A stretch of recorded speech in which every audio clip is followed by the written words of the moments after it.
welcome to should season, everybody. While many of us fall victim to shoulds in our life, you should do whatever, for our entire year, January really likes to lift up the shoulds in our life. And often that is because we tend to like to make New Year's resolutions. And actually, I found out today, as I was researching for this sermon, that Forbes discovered in 2023 that 62% of Americans feel pressured to make a New Year's resolution. So they feel as if the world is telling them, you should make a New Year's resolution. And of those New Year's resolutions, 48% of them have to do with fitness, have to do with changing our bodies from what they once were to something new. That's a lot of shoulds. Shoulds like, I should go to the gym. I should be thinner. I should not want the plate of French fries. I should be healthier. I should go for a walk. I should go to shul. That one you should do. But lots of shoulds. That is a lot of shoulds. Particularly, it's a lot of shoulds in a year that came after a year with a lot of should nots. This past year, 2025, many in our community should not have lost their job. In 2025, anti-Semitic incidences in our country should not have risen to new wonderful heights. Wonderful was sarcastic there, just for the record.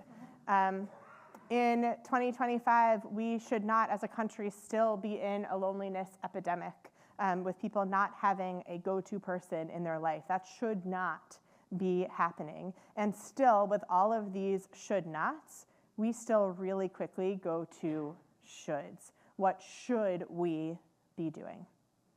In our Torah portion this week, Joseph gives his father Jacob a should. You should be doing this. So here's what happens. Jacob is on his deathbed, and he knows it. And he calls Joseph to his side and says, go get your children. Go get Manasseh and Ephraim, your two boys. I want to bless them before I die. And so Joseph brings them to Jacob, and he sets them, as Joseph believes is right, with Manasseh, who's the oldest son, on his right. This is my right, not yours, but mine, on his right, and Ephraim on his left. And Joseph says, okay, go, Father, they're there. Please go and bless them. And Jacob takes his hands, and it says he sends his hands out, crosses them, and begins to bless the boys. And you hear some of the blessing. And then Joseph, it says it was wrong in Joseph's eyes. And Joseph says, Father, you're doing it wrong. You need to uncross your hands. You should be doing it differently. And Jacob responds with this beautiful phrase, and he says, Yadati b'ni yadati. I know, my son. I know. Imagine a world in which someone, a whole society, yourself is telling you, you should do this, you should do that. And instead of saying, I know, I really am horrible, we say, Yadati b'ni yadati. I know, my son, I know. I know what's right for me. I know that what I'm doing looks silly. I know that society tells me to do it differently.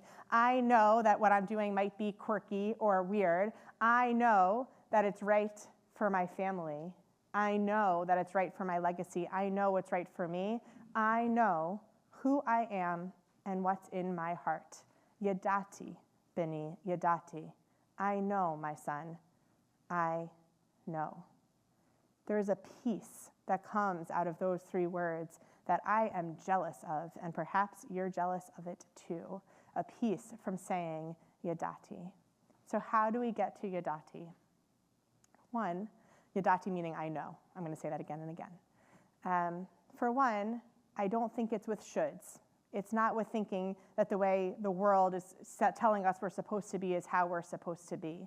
For the record, I don't think all health resolutions are horrible. It is really good to get healthy. I just want to be clear.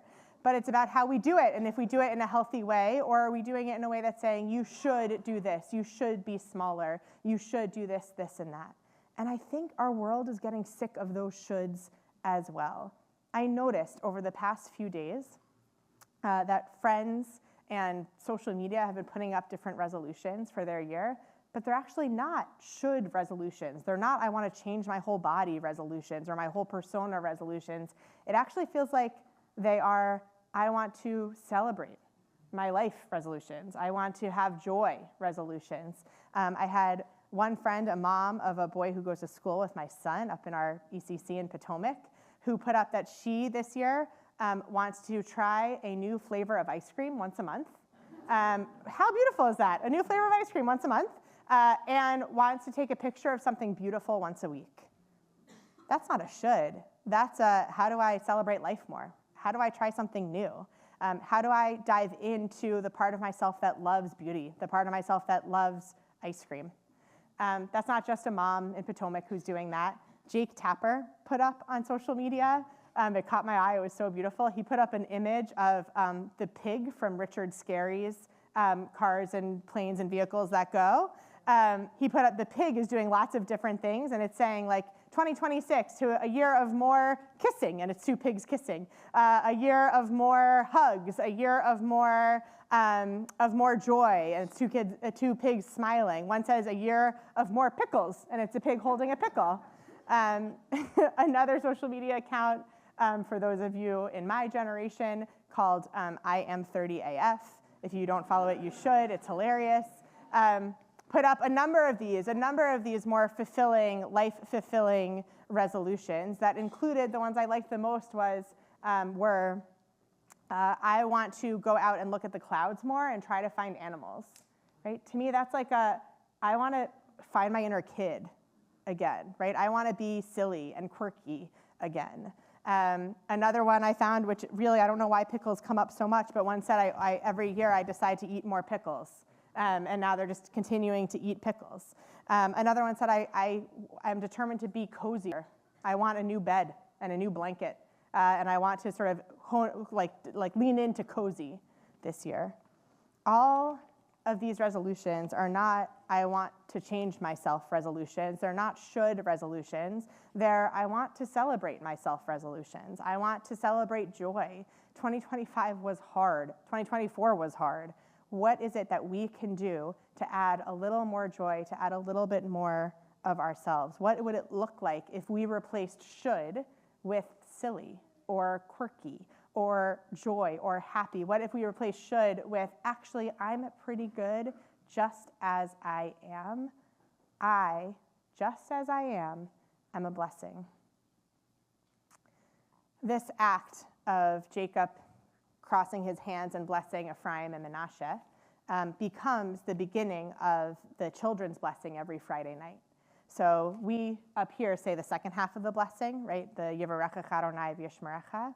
But there's a beginning part of that blessing that differentiates between boys and girls. You'll excuse their gender binary.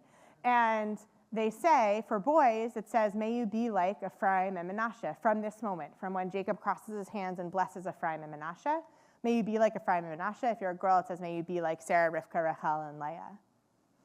And it's beautiful. There's lots of different understandings of why it's Ephraim and Manasseh. That could be a whole different sermon. But there's and then after that, you do the may God bless you and keep you. Does everyone get what I'm talking about here? Yeah. Okay, we have some nods. Perfect. But there's a liturgist, a Jewish liturgist named Marshall Falk, who said, you know, that's really sweet. I would love for my son to be like Ephraim and Manasseh, I guess. And maybe my daughter would like to be like Sarah, Rivka, Rachel, and Leah, but actually, I'd really like them to be them. I'd really like them to celebrate them. And so she reworded it. And the way that she blesses her children on Friday nights, she says, be who you are, and may you be blessed in all that you are.